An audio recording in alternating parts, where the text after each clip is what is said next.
पूर्वतन अर्थमंत्री तथा सांसद प्रसन्न आचार्य महोदय को शुणी सारी अमर बाबू जे पूर्वतन सांसद केवल नुहति तीन मुख्य राज्यर से अकाउंटेंट जनरल एडी थे 4टी राज्यर तो तांकर अभिज्ञता सहित आम जो मैंने उपस्थित थिलु मु केवल एति कहवाई चाहे मोपाई संजोग थिला मु जेतेबेले अर्थमंत्री थिली सेतेबेले 15 फाइनेंस कमिशन एठी आसीथिले एनके सिंह को नेतृत्व तो सेतेबेले मध्य अनुरूप भाव रे हमर सरकार थिला आमे एही दाबी गुडी को करिथिलु किंतु सेतेबेलर 15 फाइनेंस कमिशन रेकमेंडेशन कौन हैला जा पर अनेक कथारे आमे जोटा दीर्घ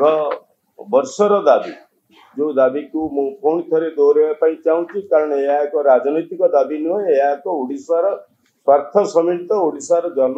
बहुजन समुदाय स्वार्थ जो जोड़ा से कथा सी हूँ ओडिशार जनसंख्या 40% होती जनजाति और दलित संप्रदाय ता सहित पछुआ वर्गर लोक अच्छा समान 30% ये माने गणति है ना किंतु 30-40 भाग कम है तो ये एक पछुआ राज्य अर्थनैतिक दृष्टि पछुआ राज्य आमे केवल सरकार कमिशन गोटे संविधानिक कमिटी जो माने आसंती सारा राज्यर विभिन्न सारा देश बुलिकी विभिन्न श्रेणी लोक मान मत नहीं था वर्गर लोक मान मत नहीं था कौन हम आगामी 5 वर्षर योजना तो आज आमे सही कथाटा को केवल मन पकई देवाई चाहिलु जो ओडिशा अनेक क्षेत्र में सहूची आमे केवल केंद्र सरकार को मागुनु केंद्र सरकार आमको अनेक क्षेत्र में आम रॉयल्टी रिविजन 3 वर्ष हवा कथा हो नहीं आमे से दिगरे अर्थ आमर केंद्र सरकार पाखे पड़ी रोचे आमे पॉल्यूशन को सहूचु कोल पॉल्यूशन को सहूचु से क्लीन एनर्जी सेस को से नौचंती तार मध्य डिवीजन होउनी तो ये सब कथा जेतेबेले होउना से निश्चित भाव रे हमें आशा करिबु श्रीयुक्त पानगारिया जो आसीचंती तांको कमिटी जे अति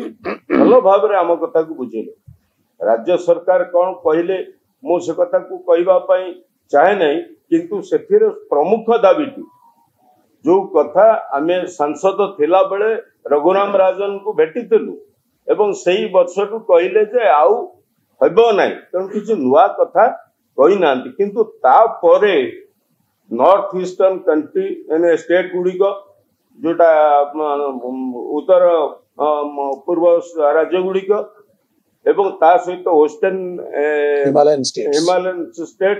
याकू जेतेबेले तमे फोकस स्टेट भाव में अनुदान दौच 90-10 अनुदान ओडिशा भली विभिन्न क्षेत्र में पछर पड़ा अर्थनैतिक प्रगति पछर पड़ा राज्य को नदबा यह निश्चित भाव में ये राज्य प्रति अवहेला जोटा आजिर सरकार दृढ़तार सहित कहवा दरकार जेहेतु तांकर सेठी गोटे एका सरकार एटी एका सरकार यहीटा अजौक्तिक कथा नुहे 90% 90 केंद्र बहिब 10% राज्य संभाल ये कथा जेतेबेले आमे कहि पारुने साहस सहित तो बिजु जनता दल तार अभिज्ञता तार नेता जो जे साधारण लोकंकर विकास पाई काम करि आछि स्वास्थ्य क्षेत्र शिक्षा क्षेत्र विभिन्न क्षेत्र अर्थनैतिक कष्टकर स्थिति रे थाई आमे सरकार को आस्तेलु जेतेबेले राज्य सरकार दरमा दे पारुनथिले कर्मचारी मान पाखु सेही स्थिति आसी आमे सरप्लस बजेट करी आसीचु विभिन्न आर्थिक श्रृंखला जरिया रे विभिन्न प्राकृतिक विपर्यय को सामना करिचु जोटा सबुठ बड़ कथा ओडिशा गोटे नेचुरल कैलामिटीज प्रोन स्टेट केतबेले बन्या होउची केतबेले बात्या होउची केतबेले सुनामी होउची केतबेले अदनिया मेघ होउची ई को सबु हमर विकास को बाधा प्राप्त करती ये कथा अंतर 16 अर्थ कमिशन जो माने आछंती से निश्चय अनुभव करेंगे एवं आम आशा करूँ विजु जनता दल ए दाबी रे यथार्थता को आज राज्य सरकार मध्य अनुभव करने दरकार एवं समान केंद्र सरकार पाखे एका सरकार पाखे दाबी रखी आमर यथार्थ दाबी किभଳି भाବରେ आगामी दिन में आम से उपकृत हो पारू से दिगरे काम कर। बर्तमान में अनुरोध